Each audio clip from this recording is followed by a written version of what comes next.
watching TitoFit. My name is Jeridan, and in this channel we talk about health, fitness, wellness, and that kind of thing. So if you're interested in those topics, please make sure to subscribe to this channel and check out our hundreds of videos. We have a little over 100 videos now, and on various topics about fitness, health, and wellness. In today's video, we are going to continue with our previous topic where we talked about how to get athletic looking arms.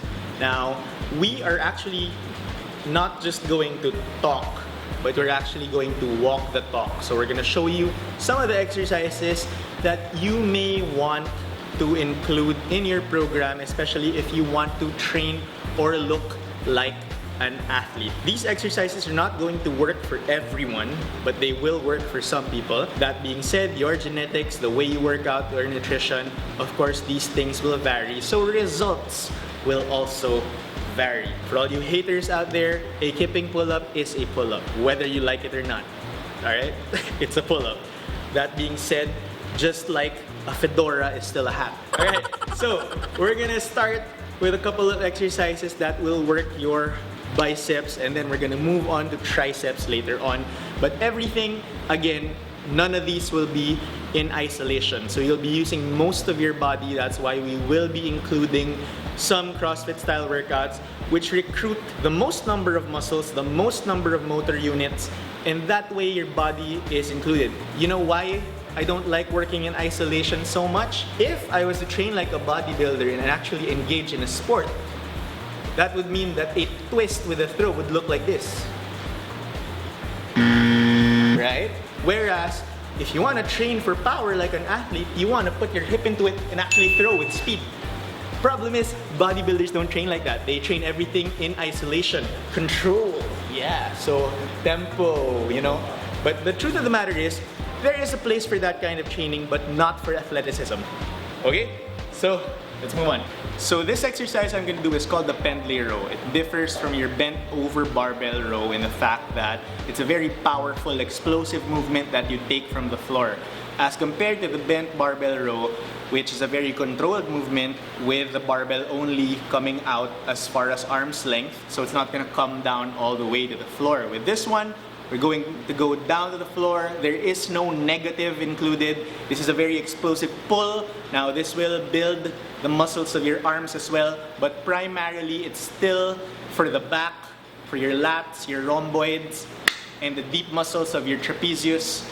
And of course, to a certain degree, because you recruit the whole body, that's what functional training is all about, athletic training. It will use your arms, your forearms as well.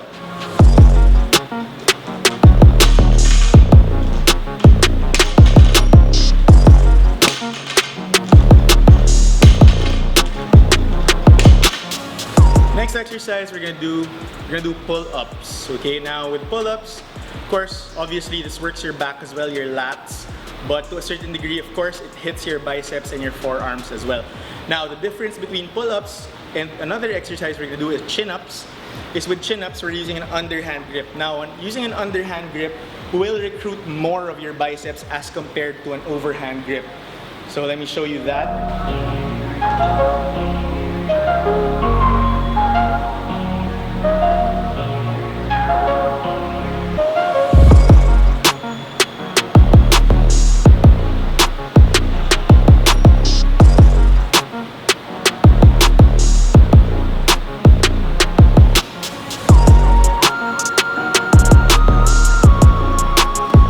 So in our previous video, I mentioned that you want to layer on the volume with the body weight exercises because you can't do that with the weighted ones. With the weighted ones, once you fail, that's about it. But with the body weight exercises, you can pile on the volume by making the movements more efficient and somewhat easier. So what I'm going to do here is I'm going to start with strict pull-ups. So strict pull-ups now, problem is not a lot of people can do strict pull-ups till forever. Myself included. So what we're gonna do is we're gonna do a few reps of strict pull-ups, and then we're gonna move on to butterfly pull-ups. I'll just show you. Now, not everyone can do this. It's a skill in and of itself that requires a lot of coordination, a lot of shoulder stability. So please don't attempt this unless you have a minimum of about 6 to 8 strict pull-ups. After that, I'm gonna go on to the easiest or the most efficient one, which is your kipping pull-up. The butterfly pull-up has a faster cycle time. It's used by CrossFit competitors, especially when they need to do the reps faster. But once they tire out for higher volume, the kipping pull-up is the most superior because it's the easiest one to do. But it does take a bit of a longer cycle time to do. So I'm gonna do about 5, 4, and 3. I'm gonna do 5 strict pull-ups, then I'm gonna do 4 butterfly pull-ups and 3 kipping pull-ups for a total of 12. Now you can do this for any number of sets depending on your capacity.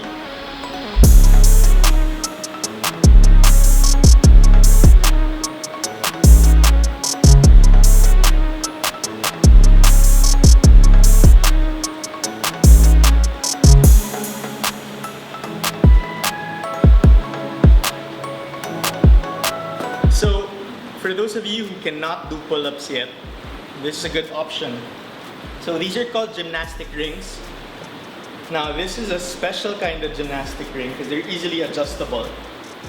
You can get these from Metcon Group as always. So very easy to adjust. Just hang them over a bar. These are called ring rows, so you can scale them down. Now there are a couple ways to do this. Initially you want to set up with your feet right under the rings. And then from there, make sure that only your heels remain in contact with the floor. So your toes will come up. Keep your body in a straight line, tension in your core, and pull until the rings are about in touch with your chest or at the same level at least.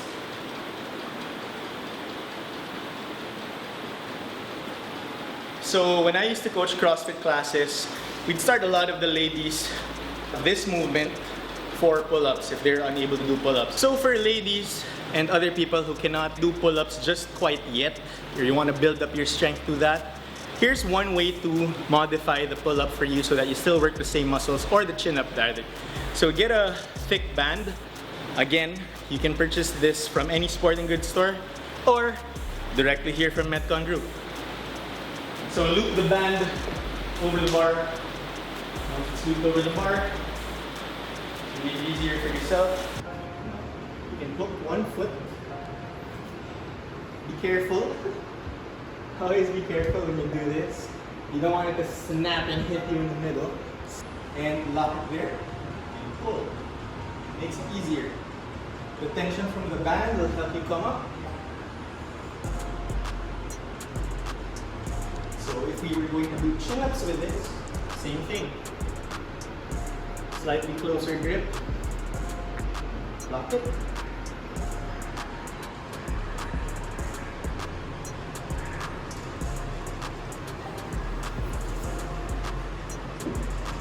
One thing you never want to neglect when you're training arms are your forearms. So you want your forearms to have some meat on them as well. And one way to work that is by including grip exercises or gripping exercises, the exercises that challenge your grip. So for today's workout, we're gonna do what's called a farmer's carry. You can perform this with dumbbells. You can also do it with kettlebells, like what I'm gonna do in a bit. Check it out.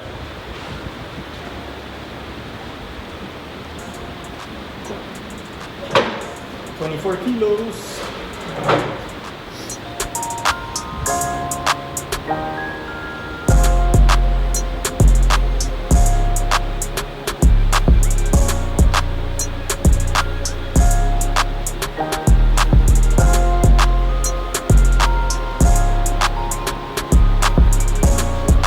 So if you train a lot of this is what you'll see.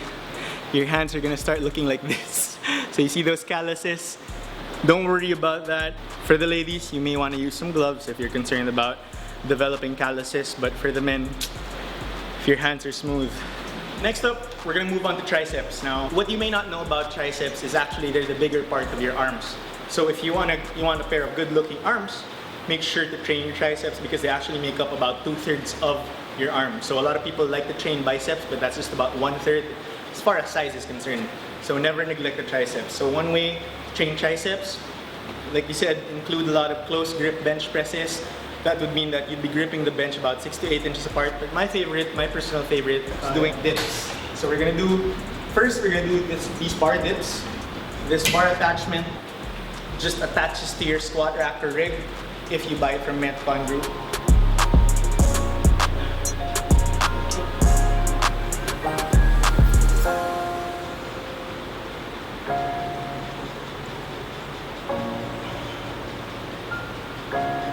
So a more advanced version of dips is to do them on the gymnastic rings. Now this is going to challenge your stability.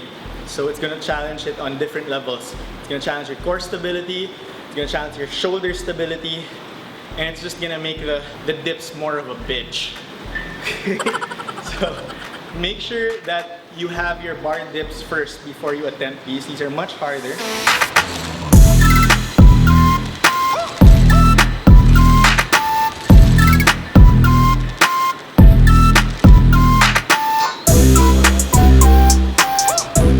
Exercise, we're gonna do plyometric push-ups or clapping push-ups, however you want to look at them. Now, if you can't do clapping push-ups yet, just do them plyometrically. So again, with athleticism, there comes the idea that you'll be able to do movements explosively, powerfully, not always controlled and in motion, not always thinking of the negative, things like that. That's all for meatheads, that's for bodybuilders. I have no problem with training like that if all you want to do is look a certain way. But if you want to perform a certain way, you cannot train like a bodybuilder. So set up with your hands a little bit closer. Now don't do your meathead push-ups where your hands are so wide, that's not good for your shoulder. So set up a little closer, hands under your shoulders, and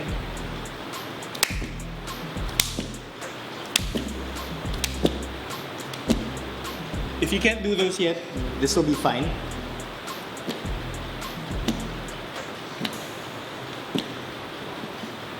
So again, being explosive, generating power is the name of the game.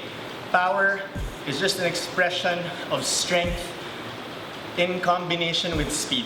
So the next movement that we want you to try out, these are called offset push-ups. We're gonna do them with a medicine ball. So this is going to challenge unilateral strength and power, obviously, because that's what we want. So unilateral means only for one side. And it's also going to challenge shoulder stability and core stability.